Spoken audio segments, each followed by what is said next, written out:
This video is going to talk about doing Lectio, part of Lectio Divina, for sermon prep. Lectio for sermon prep is often the most difficult for clergy to do because we're so anxious to get to a message that it's really hard to back up and let the text speak for itself. But Lectio gives us the opportunity to do just that, to let the text speak for itself. So let me take a step back myself. And that is one of the problems that most of us suffer with when it comes to doing sermon prep is the curse of knowledge. You may have heard that expression before. It means that when we gather so much information and we gather a certain level of expertise, it's really hard to step back all the way to the beginning to have a beginner's mind. So if you think about, for example, just what it would take to teach someone a golf swing, or to teach somebody how to cook, it can be hard to remember if everything is brand new, just what that means and how to explain every single step. So we who are preachers suffer from the curse of knowledge because we've been around the scriptures for so long. Even if you've never preached before, we still have years and years of hearing these sermons, of doing our own Bible studies. We are cursed with the knowledge of thinking we know what the text means. Either we've been told so often or we've discerned in other contexts that we already have our mind made up about what the sermon is about.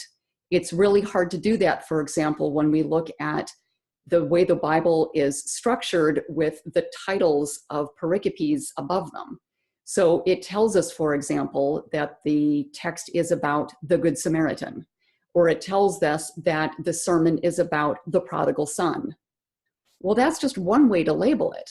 But because those are so fixed in our minds, it's hard to imagine there could be another title for one of those pericopes, for example. We're so accustomed to hearing them, we don't think of any other choices.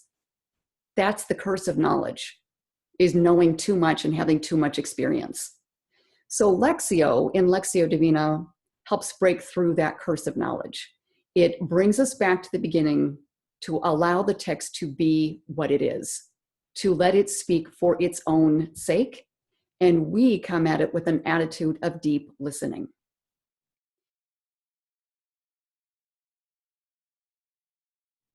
So I recommend that in order to help step back, there are ways to do that. And the first is to read the text several times over very slowly. You can use different voices so that you can hear it differently, read it out loud with different translations, anything to help stop you to hear it in another way. Another thing that I recommend strongly is to record it. Record the entire lectionary for that Sunday that you're working on. Record that Sunday so that you can listen to it over and over and over again, because ideally, in doing personal Lectio Divina, we read the text so many times it's memorized and we carry it with us.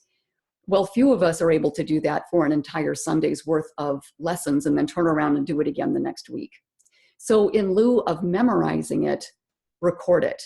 Record it on Sunday or Monday, and then listen to it every single day. Listen to it before you go to sleep. Listen to it while you're in the car. But listening over and over and over will help us hear and make associations that we wouldn't have otherwise.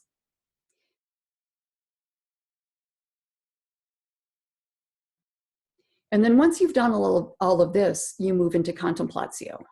That's when you rest. You let all of those words and those images and the visualization percolate and roll around inside. And that's where the real work is happening. That's where the Spirit is taking the Word of God and shaping you to become a Word of God, as Maria Tasto talks about so beautifully in her book.